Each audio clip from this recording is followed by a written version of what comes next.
Friends, welcome to my channel. দেশ এবং দেশের বাইরে থেকে যারা আজকে আমার ভিডিওটি কন্টিনিউ করেছেন, প্রত্যেককেই gardener tips with Kamal YouTube চ্যানেলে স্বাগতম। আমার ছাদ বাগান যারা প্রতিনিয়ত ফলো করেন তারা অবশ্যই জানেন বিভিন্ন ভ্যারাইটির ফল ফুলের চারা কিন্তু আমি ছাদ বাগানে স্থান দিয়েছি, পরিচর্যা করেছি। যারা দীর্ঘদিন ধরে আমার ছাদ বাগান ফলো করেন তারা অবশ্যই জানেন আমার ছাদ বাগানে একটি জনপ্রিয় গাছ আছে, সেটা হলো চেরি গাছ। চেরি হলো অন্যতম জনপ্রিয় একটি গাছ, যে গাছটি ছাদ বাগানের প্রত্যেকের মন ভালো করে দেয়।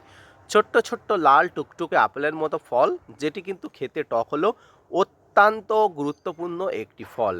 তো আসুন আজকের ভিডিও থেকে আলোচনা করি ছাদ বাগানে আপনার কাছে থাকা যে কোনো ভ্যারাইটির, সেটা যদি গ্রীষ্মপ্রধান অঞ্চলে চেরি গাছ থেকে থাকে, এই শীতকালে অর্থাৎ ডিসেম্বর মাসে এসে আমি ছাদ বাগানে চেরি গাছের কী পরিচর্যা করব, এই সময় গাছের পাতাগুলো হলুদ হয়ে যাওয়ার হাত থেকে আপনাকে কি করতে হবে, গাছে ফুল পরবর্তীতে আসার জন্য আপনাকে কি পরিচর্যা করতে হবে, তাই নিয়ে থাকছে আজকের ভিডিওটি।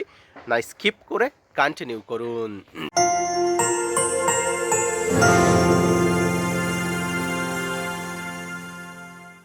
বাগানে আমরা বিভিন্ন ধরনের ফলের গাছের মধ্যে চেরি গাছ যখন রোপণ করি বা পরিচর্যা করি, আমাদের চেরি গাছ সম্পর্কে একটা গুরুত্বপূর্ণ তথ্য জেনে রাখা অবশ্যই উচিত।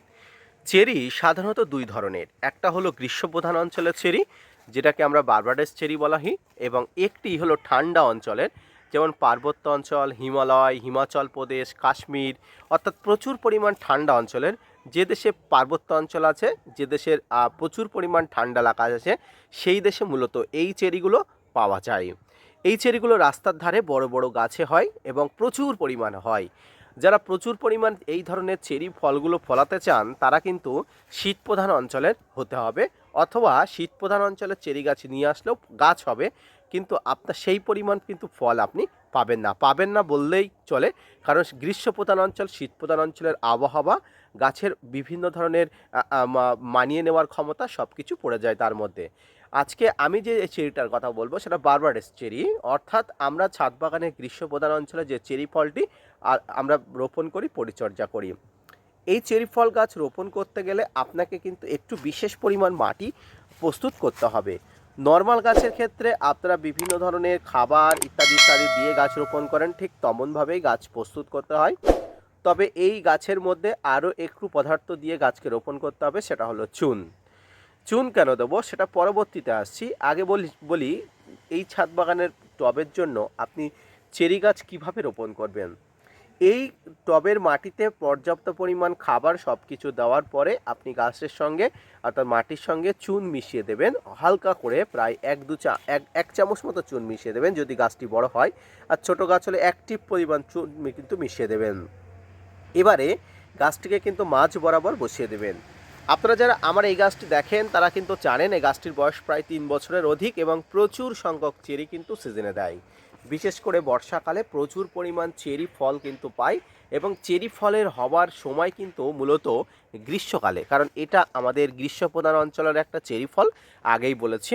তাই গ্রীষ্মকালে প্রচুর পরিমাণ বা বর্ষা শুরুতে প্রচুর পরিমাণ কিন্তু চেরি হয়ে থাকে। তবে এই সময় প্রচুর পরিমাণ ঠান্ডা, ছাদ বাগানের যে কোনো গাছের পাতা হলুদ হয়ে পড়া বা গাছের গ্রোথ স্তিমিত হয়ে পড়ার সমস্যা কিন্তু একটা থাকে। তাই কিন্তু এই সময় গাছকে কিন্তু একটু পরিচর্যা করতে হবে স্পেশালভাবে। কি পরিচর্যা? এই সময় প্রথম যে পরিচর্যাটি করতে হবে সেটা হলো গাছের গোড়াতে একটা খাবার আপনাকে দিয়ে দিতে হবে, আর সেই খাবারের মধ্যে নাইট্রোজেন, ফসফরাস, পটাশ, গাছের বেঁচে থাকার জন্য 17টি ম্যাক্রো এবং মাইক্রোনিউট্রিয়েন্ট খাবার থাকবে। অর্থাৎ এক কথায় গাছের গোড়াতে কিন্তু একটা ভারী মিশ্র খাবার আপনার গাছে দিতে হবে। এই ভারী মিশ্র খাবারের মধ্যে গাছের বেঁচে থাকা সব উপকরণ, সব উপাদানগুলো যথেষ্ট পরিমাণ থাকে, তাই কিন্তু এগুলো কিন্তু দিতে হবে আপনার গাছ অনুযায়ী, টবের মাটি অনুযায়ী, গাছের উচ্চতা অনুযায়ী দিতে হবে।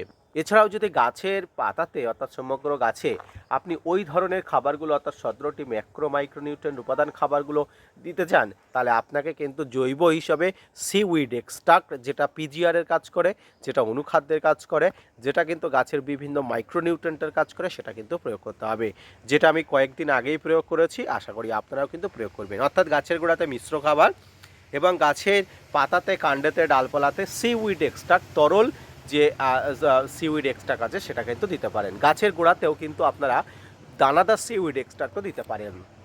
এই সময় মাঝে মাঝে গাছে বিভিন্ন ফাঙ্গাস কীটপতঙ্গের আক্রমণ ঘটে, বিভিন্ন মাকড়ের আক্রমণ ঘটে। সেই সমস্যাকে সমাধান করে আপনাকে কিন্তু গাছকে বাঁচিয়ে রাখতে হবে।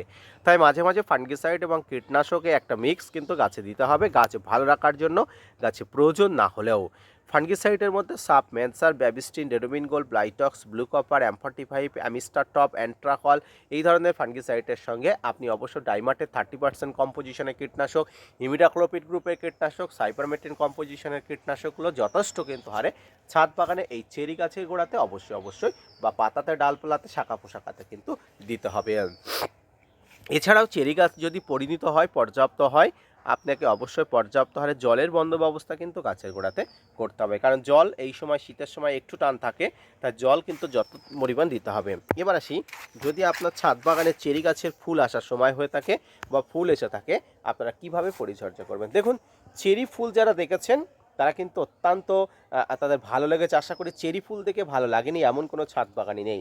সুন্দর সুন্দর ছোট্ট ছোট্ট গোলাপি কালারের যে ফুলগুলো, অর্থাৎ পিঙ্ক কালারের যে ফুলগুলো আপনারা দেখতে পান, ফুলগুলো দেখতে কিন্তু অত্যন্ত মনোরম। তো এই চেরি ফুল আসার যখন শুরু হবে, তখন কিন্তু যখন দেখবেন গাছে ফুল আসছে বা ফুল আসার সময়, তার আগে একটা ভালো মানের পিজিআর স্প্রে করে দেবেন। বলা যায় গাছে যখন ফুল আসার সিজন, তার আগেই কিন্তু আপনার ছাদ বাগানে একটা ভালো মানের পিজিআর স্প্রে করবেন, সেটা যে কোনো কোম্পানির পিজিআর হতে পারে। ছাদ বাগানে এইভাবে পরিচর্যা আপনি করুন, দেখবেন ছাদ বাগানের ডিসেম্বর মাসেও আপনার ছাদ বাগানের চেরি গাছ খুব সুস্থ স্বাভাবিক থাকবে, বড় হয়ে উঠবে এবং মাঝে মাঝে গাছের কাণ্ড ডালপালা ছাঁটাই করে গাছকে একটা ঝোপালো বা বুশি আকৃতি করে দেবেন। এইভাবেই কিন্তু ছাদ বাগানের চেরি গাছকে পরিচর্যা করতে হয়, যেটা বিগত কয়েক বছর ধরে আমি করে আসছি এবং আপনাদেরও কিন্তু আমি সাজেশান দিই এইভাবে পরিচর্যা করার জন্য। আজকে ভিডিওটি এই পর্যন্ত, আশা করি বুঝতে পেরেছেন, আশা করি বোঝাতে পেরেছি। যদি বুঝতে পারেন, যদি বোঝাতে পারি, তাহলে অবশ্যই gardener tips with Kamal YouTube চ্যানেলকে সাপোর্ট দিবেন, ভিডিওটি শেয়ার করতে ভুলবেন না। ধন্যবাদ।